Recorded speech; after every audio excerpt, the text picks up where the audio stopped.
Definitely don't think Spider-Verse is the correct vibe for this type of review, but it's the only movie I think that I have Nick Cage in, so it'll do. Today we're going to be talking about Osgood Perkins's Longlegs. Now, this movie had so much hype around it, mainly because of the marketing, but also because of the word of mouth. The marketing for this movie was very unique. They did not show Nick Cage once in any trailer, and he is definitely the biggest star of this whole movie. I really love that they didn't show him, and it kind of made it for like a really fun time to like go in the theater and you're going to see Nick Cage for the first time in this movie as this character, because you knew he was playing the villain Longlegs, but you didn't know what he looked like. You didn't know if it was like a supernatural thing, because when I think Longlegs, I'm thinking spider, so I'm thinking Nick Cage is about to be this spider human mutated thing when he was really just a disturbing human. This movie also just had amazing word of mouth, which can sometimes lead to some disappointed fans. I think most of the time, though, the audience isn't really judging the movie for its movie.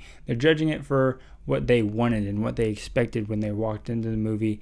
And because this movie, its marketing was so mysterious and odd, then people walked in and they saw something they weren't expecting, and because of that they were off put by it and critiqued it instead of embracing what it actually was. You got comparisons to like Silence of the Lambs and Seven, and while I do think there are some like pretty strong connections to those movies, they are definitely completely different films, and if you're going in expecting that, you might walk out feeling a little disappointed. A lot of people also just said it's going to be the scariest movie you've ever seen, the scariest movie of the decade, which they do say that like every year about the best new horror movie of the year.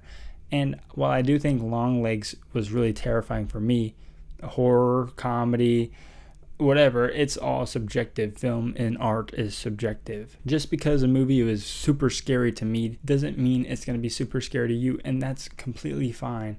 I do think like sometimes people just use that and like they give the movie a super bad rating just because they weren't scared by it, but like there's a lot of different factors going on to a movie, and just because I'm not scared by it doesn't mean I'm going to give it a bad rating. I think the marketing and the expectations and the word of mouth all kind of just added on to this movie and made people lean either really strongly towards one way or really negatively towards the other way. But if you didn't find this movie scary, then that's a very valid critique. But walking in and wanting one thing and it being something different, you have to accept the movie for what it actually is and not try to like force your ideas onto it. It's like going to a drive-thru, going to McDonald's and saying, you know what, I want a chicken nugget. I want a 4-piece chicken nugget. Go up to the register, you say, hey, I want a 4-piece chicken nugget. They say, yo, our chicken nugget supply is out, so you can have a double cheeseburger. And then you eat a double cheeseburger, and then if you said like, oh, this cheeseburger wasn't warm enough, then that's a cheeseburger critique. But if you said, this cheeseburger sucks because I wanted a 4-piece chicken nuggets, that's not a valid critique because it has nothing to do with the cheeseburger. It was very drawn out and pointless tangent, but you know what I mean. Now to jump into all my pros, and just to let you know, this is going to be majority pros, and also I'm going to be talking about some spoilers, so if you haven't seen the movie, please do not watch this video. Don't watch any spoilers or explain videos. Now to start off with a major pro, I'm going to be talking about the acting from everybody. Nick Cage, Michael Monroe, Alicia Witt, and Blair Underwood all gave amazing performances in here. Obviously, a lot of people are just going to be talking about Nick Cage and like Michael Monroe, but I just don't want to let like Blair Underwood, Alicia Witt, them to go like underappreciated because they were just as strong of a force as those two. I do really hope like Nick Cage gets some like award recognition for this movie. I just think he was so crazy in this movie in the perfect way. Like he turned the Nick Cage meme ability into just terrifyingness. It definitely has a part to do with how Osgood Perkins just directed this whole movie, because some of these scenes out of context can just be turned into memes and be hilarious. But because of the movie and the tension and the story around this whole film, it makes these scenes terrifying. One scene that I can think of easily that is terrifying to me, but out of context can just be turned into a meme and a joke, is the car scene after he goes into the store. You're still wondering what he even looks like and like how he's gonna talk and interact with people, and then he goes up to the counter and does this weird cuckoo thing, and then he gets in the car after the lady yells at him and starts screaming, like repeating what she was saying. And I think that was absolutely horrifying, but I can see a TikTok meme about that in probably like a few months. I also love that scene kind of got mirrored again later when Lee was leaving from her mom's house and driving Longlegs' car. I'm pretty sure it's the exact same shot. So yeah, major pro there was the acting, but I kind of went into a whole Nicolas Cage tangent. I think the overall tone and vibe of this movie is just insanely well done. Osgood Perkins puts his characters right in the middle of the screen and makes it a super wide shot, so you're never really sure if something's going to come out of the darkness or not, or something's going to be standing in the corner.